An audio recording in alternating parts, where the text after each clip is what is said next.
Okay, I'm going to talk about the Socratic method, and I'm going to kind of contrast it with other strategies that we use to debate people. Now, the Socratic method isn't really a debate strategy, and I'm going to explain that, but first let's talk about those other methods. So we could talk about a formal debate, right? We have two people who have opposing beliefs, and there's some expectation of respect, right? So you're not going to throw names at the other people. You're not going to attack them verbally, right? You're going to remain respectful, and you're gonna come with your prepared arguments and your prepared evidence, and then you're gonna debate about the logic of those arguments and evidence, right? And the validity of those arguments and evidence. So we could take it one step down from this, though. So from a formal debate to an informal debate. And when you move from an informal debate, you could just call it perhaps an argument. What you're doing is you're kind of trending towards, well, what happens is in that formal debate, you have that respect, right? You're kind of losing respect the more informal the debate goes, right? And what happens is maybe you start throwing ad hominems around. Maybe you start using condescending language. And what that results in is it results in people, what you're doing is you're attacking people, right? You're attacking the other person rather than their argument. You are saying that they are too stupid to adopt your argument, and therefore it's not even worth talking to them, right? And why would it not be worth talking to them? Well, you think, oh, they're too far gone, they're lost, there's no helping them. But at the end of the day, if you truly believe what you are saying, and you truly believe in the importance of your argument, and the perhaps for say you're talking about climate change and you're trying to convince someone that climate change is real, is it are you just going to write them off, or are you going to try to find a different strategy with that will actually convince them that you're right in order to make the world a better place, in order to get the world on some sustainable path, right? If you want, the point is that if you actually care about the thing you're arguing about, you won't write people off, because writing them off, well, what does that do? Well, you've given up on them, and in a sense, you've given up on your own goals. You've given up on your own desire to reverse the climate change in that example. So even below that informal debate, though, we can go one step farther. And what is that? Well, say you're arguing with somebody, and you make them look real stupid, and in that process, they get fed up, and they just punch you in the face, punch you right in the nose. And why do they do that? Well, perhaps because they couldn't defend themselves. Perhaps because you made them look stupid. And that's violence, right? We've taken it from a formal debate down to informal, all the way to just a fight. Now we're just fighting. And you can take that violence all the way to war. What would that look like? Well, I mean, you could maybe it looks like the U.S. versus the USSR, the capitalism versus communism thing. The U.S. builds military bases around the USSR and current day Russia, in response to the USSR building military bases in Cuba, right? Like the point here is that if you can't prove you're right, then eventually you're going to devolve into informal arguments, ad hominems, condescending language, and eventually you're going to devolve into just violence. Because why? Well, because you couldn't find a common ground. Now, back to the Socratic method. How does the Socratic method differ from these other strategies? Well, it differs because it doesn't seek it removes the competition. There's no longer an ego being attached to your argument. You're not identifying with a certain viewpoint. You have to in order to truly embrace the Socratic method, you have to remove your identity with any particular viewpoint. And what you really need to do is you have to seek an understanding of your opposition. But they're no longer your opposition, right? What they are just another person who feels differently than you. And what you try to do with the Socratic method is you try to understand why they feel different than you. Okay, your goal isn't to prove why they are wrong. Your goal is to understand why they believe what they do. And again, this removes the competition. Okay, so when you use the Socratic method, what you want to do is ask a lot of questions. And you don't even really want to make any statements against their beliefs. You just want to ask a ton of questions. And oftentimes, if you do this today, people will just ignore your questions. They'll assume they're rhetorical questions, or they'll not even give them real thought. And it kind of makes it difficult to use this method because people just they're automatically programmed to be argumentative, and they're automatically programmed to use ad hominems or that condescending language in order to prove that their stance is correct. But again, this doesn't actually get you where you want, because you're just attacking, at that point you're just attacking the person. You're trying to win. Anytime you're trying to win a debate, ultimately what you're doing is you're saying that you want to be better than that other person. When you use the Socratic method, you have to remove all the ego from it. You have to just be the person, and you have to be the neutral party. So, say you are arguing about climate change, or say you're arguing about say you're pro-vax and you're arguing with somebody that's anti-vax. If you want to effectively use the Socratic method, you have to basically just drop your pro-vax narrative. And in doing so, you need to become that neutral party, because your goal isn't to prove them wrong. Again, your goal is to ask the right questions to them by which you can better understand their point of view. You need to know why they are anti-vax. You don't need to ask for data that proves their position right. You need to know why they believe what they do. So if you ask an anti-vax person why they don't like vaccines, what are they going to say? Well, my guess is that they're going to say something along the lines of, the government and these pharmaceutical companies have never proven that they have my best interest in mind. They have been siphoning my tax dollars away from me. They've been profiteering off of our poor health. And in doing so, they've proven that they don't have good intentions. Therefore, I'm not going to take their vaccine. That's the stance of the average anti-vax person out there. The stance is that the government and the pharmaceutical industry are so corrupt that they have at every step proven they don't care about public health. And if they did care about public health, don't you think we'd have like universal health care or something like that? That's the argument you're going to hear from your average anti-vax person. And if you don't understand that argument truly, if you're not empathizing with that argument, you're not going to convince them of anything. Instead, the empathy is an important factor here.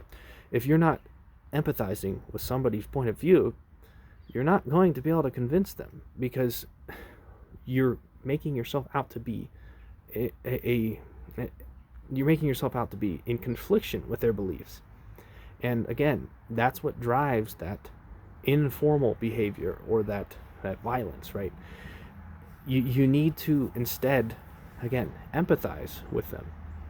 And what you're basically doing as somebody using the Socratic method is you're trying to fill in the gaps in understanding in between the polarized viewpoints, right? That anti-vax and pro-vax viewpoint. You're trying to inject nuance into the collective narrative, okay? The narrative from that pro-vax, the whole narrative, the whole spectrum of that narrative. You're trying to inject nuance into it.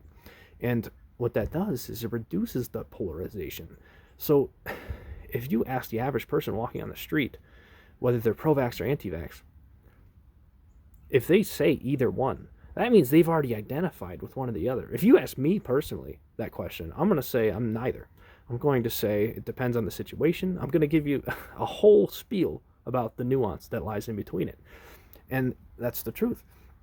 That's where we need to lie on these issues, because if you have that polarized viewpoint, what you're really doing is you're admitting that you do not understand the nuance of the people who disagree with you.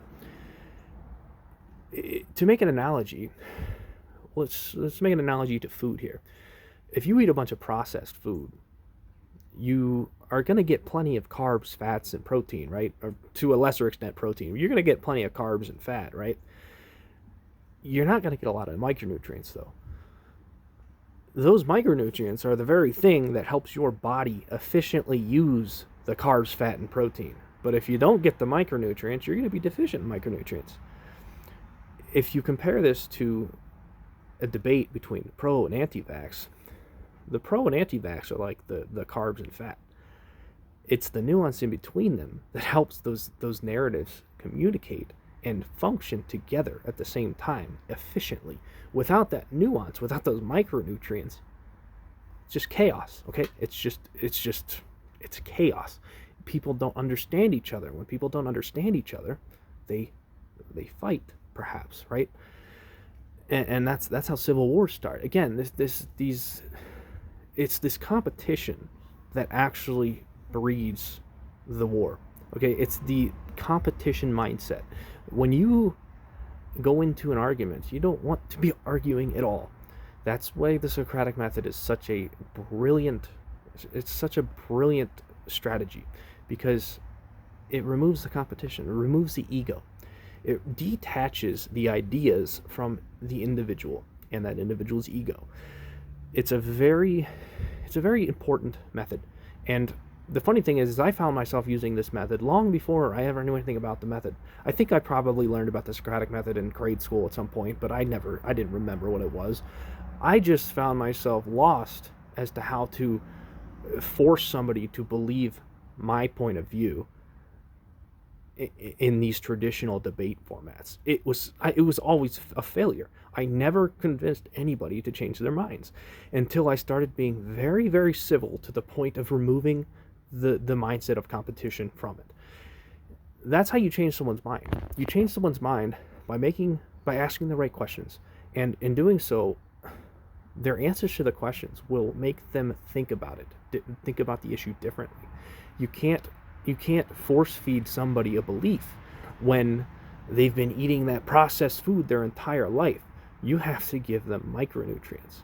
And the manner in which you inject those micronutrients is not by stabbing them with a vaccine.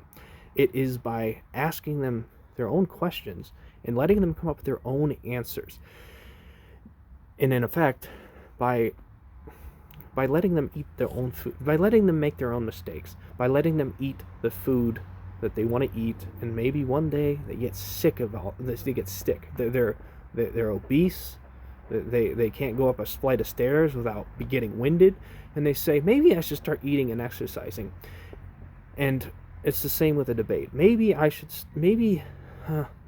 start questioning this climate change narrative I have, because I look around and it's getting warmer outside, right? It's the storms are getting worse and all this. You have to let people arrive at truths by themselves, and what you can do is you can point them in the right direction with the Socratic method. Okay, you can point them in the right direction by asking the right questions. And what those questions do is it plants a seed in their mind.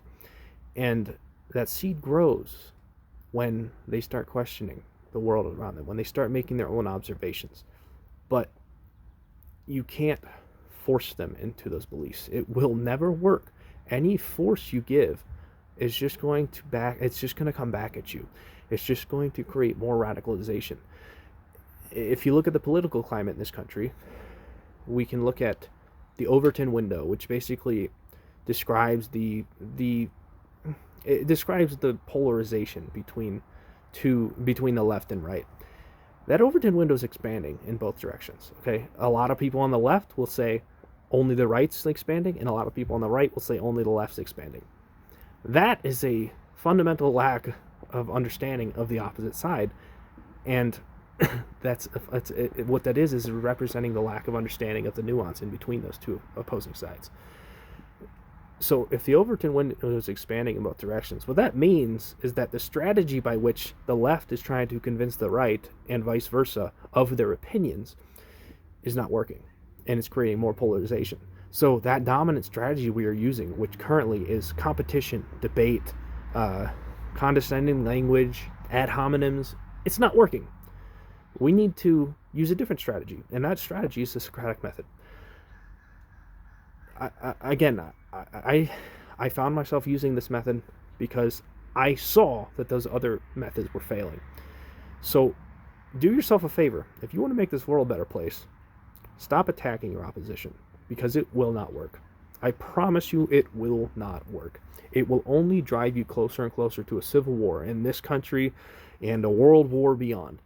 So you need to find a nuanced middle ground. And when you do that, not only will you find this it makes the world a better place, but you'll find more inner peace as well. When I was so polarized on my certain viewpoints and I was blaming other people for my problems, it wasn't a good mindset. It's not a good place to be.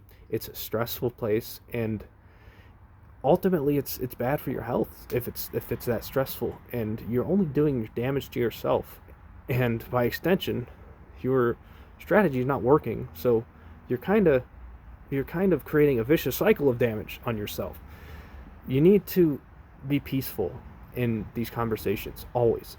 It doesn't matter what you do, it doesn't matter how frustrating the other person is, how stubborn they are.